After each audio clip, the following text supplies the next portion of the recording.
नमस्कार व्यूअर्स। अभी हमने चर्चा की पिछले वीडियो में कि भारत और बांग्लादेश के संबंध जो हैं किस प्रकार से विपरीत दिशा में जा रहे हैं, किस प्रकार से पाकिस्तान की इसमें एंट्री हो रही है और पाकिस्तान का मालवाहक पोत जो है वो सीधे बांग्लादेश के चटगांव पोर्ट पर पहुंचा है और इससे भारत के लिए सुरक्षा चुनौतियां उत्पन्न हो गई हैं। तो उससे थोड़ा आगे बढ़ते हैं। अब देखते हैं कि भारत और बांग्लादेश के बीच जो विश्वास की खाई है वो किस प्रकार बढ़ रही है और ऐसा क्यों हो रहा है। ऐसी समस्या क्यों आ रही है कि बांग्लादेश जो है वो भारत की उपेक्षा कर रहा है। आखिर मोहम्मद यूनुस जो हैं, वो भारत की उपेक्षा क्यों कर रहे हैं और बांग्लादेश में ऐसी परिस्थितियाँ क्या उत्पन्न हुई हैं, उसको हम समझने का प्रयास करते हैं। तो देखिए, सबसे बड़ी बात यहाँ पर ये है, जब से शेख हसीना सत्ता से गई हैं, तो उसके बाद से वहाँ पर जो एक तरह से प्रभावशाली समूह हैं, वो एक्टिव हो गए हैं। जो इस्लामिक जो समूह हैं, वो एक्टिव हो गए हैं। जैसे देखिए कि अगर थोड़े अतीत में जाते हैं तो बांग्लादेश की स्वतंत्रता के बाद 1971 से बांग्लादेश और पाकिस्तान के बीच सीधे समुद्री संपर्क जो थे वो बंद हो गए थे। ये जो सीट आई था ना, ये बंद हो गया था। तभी इसको रिस्टोर इस बार किया गया है बांग्लादेश के द्वारा।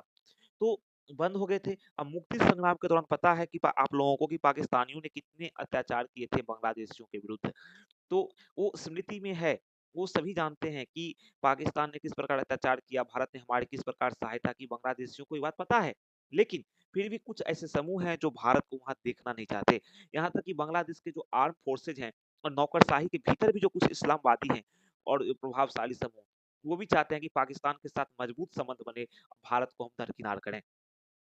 इन समूहों को बांग्लादेश के जो सैन्य शासक हैं और बांग्लादेश नेशनलिस्ट पार्टी यानी बीएनपी यानी खालिदा जिया जिनकी हेड हैं, उनके शासन के दौरान अत्यधिक सपोर्ट मिला था।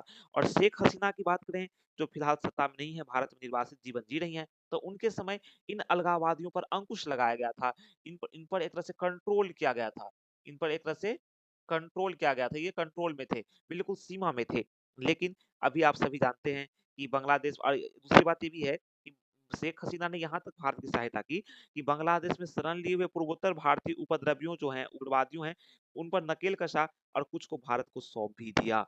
तो वही बात है, हालाँकि 5 अगस्त को शेख हसीना के सत्ता से बाहर होने के बाद यूनुस के नेतृत्व वाली अंतरिम सरकार ने पाकिस्तान से रिश्ते बहाल करने का वादा किया और इस रिश्ते बहालने की कोशिश की। लेकिन वही है कि अब वहाँ पे इस्लामवादी प्रभाव में वृद्धि हुई है। अब भारत के साथ संबंध जो हैं, वो खटास होते जा रहे हैं, खटास में जा रहे हैं। ठीक है? तो ये सब कुछ बातें हैं जो कि समस्या यहाँ पे क्रिएट कर रही हैं, उत्पन्न कर रही हैं। इस तरह से पाकिस्तान और भारत के बीच जो अविश्वास की भावना जा रही है, बढ़ रही है।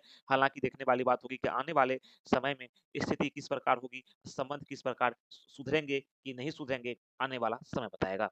फिर मिलते हैं अगले भाग में, तब तक के लिए नमस्कार, थैंक यू।